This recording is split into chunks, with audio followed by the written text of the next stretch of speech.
दीपक जी जबलपुर से। ये हरिवंश। महाराज जी आपके चरणों में दंडवत प्रणाम। महाराज जी मैं पिछले 2 वर्षों से आपका सत्संग एकांतिक वार्तालाप सुन रहा हूँ। आपकी कृपा से भजन करने का भी प्रयास करता हूँ। विगत 2 वर्षों से आपकी कृपा से जीवन सही मार्ग पर चलाने का भी प्रयास कर रहा हूँ। फिर भी मन में एक डर सा बना हुआ है कि जब आप प्रत्यक्ष रूप में विराजमान नहीं होंगे तो हमारे जैसे लाखों युवाओं को कौन संभालेगा, कि हम किनकी वाणी का सहारा लेके इस जीवन की।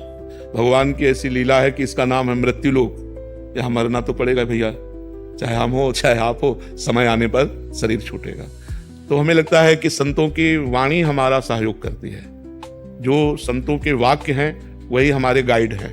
अगर हम संतों के वाक्यों को माने तो संत के चले जाने पर वाक्य तो रहेंगे ना, हम उन वाक्यों के अनुसार चलें।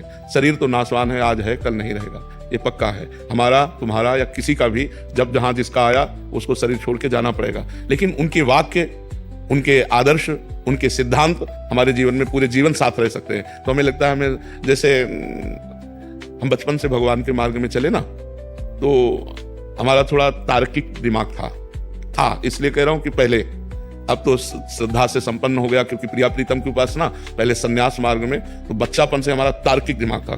किसी व्यक्ति का सानिध्य स्वीकार करना हमारे स्वभाव में नहीं था।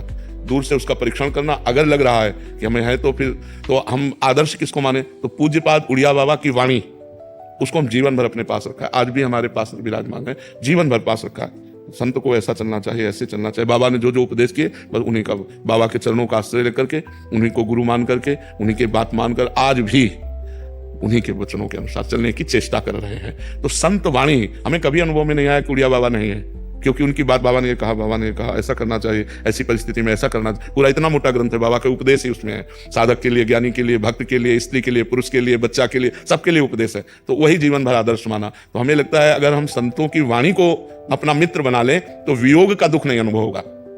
अगर हम शरीर को अपना मित्र मानेंगे तो ये मरण धर्मा है, इसका नाश होगा। आज नहीं तो कल जरूर नाश होगा। ये नाशवान का नाश होगा, मुझे अविनाशी का कभी नाश नहीं होना।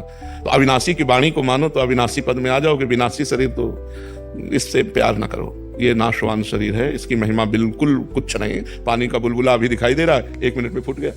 कहो बोलते बोलते रा बोल पाए, धा ना बोल पावे, ऐसा सिस्टम है कि हम राधा उच्चारण करना चाहते, रा बोल पाए, धा तक पहुंच ही नहीं पाए, चले गए।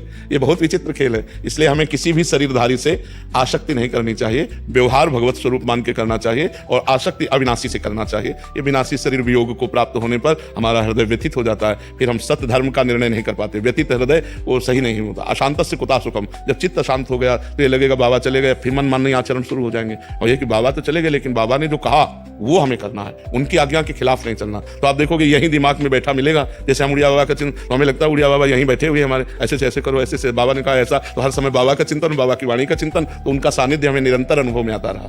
महाराज जी, जब कभी मन परेशान होता है तो ना आपके आगे धाम में दर्शन कर लेते, बिल्कुल सब शांति, मतलब क्या एक वो डर रहता है। हाँ, ये अब इसमें हमारा भी बस नहीं कि हम बने रहे।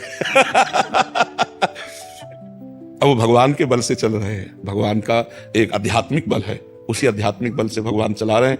नहीं तो जो शरीर की हालत है, जो किडनी की हालत है, बिल्कुल वो क्रिया रहित हो चुकी है, बिल्कुल क्रिया रहित है। पर हमको, आपको सही बताया बच्चा, बिल्कुल कोई कष्ट नहीं। शारीरिक कष्ट होने पर भी हमारे मन में प्रसन्नता रहती है, हमारा मन आनंदित रहता है। अच्छा, मरने का भय इसलिए नहीं है कि हमें जाना है अपने प्रभु के पास, तो भय तब हो जब इससे हमने राग नहीं किया, प्रभु से प्यार किया। तो याद छूट जाए, चाहे 100 वर्ष बाद छूटे, प्रभु के पास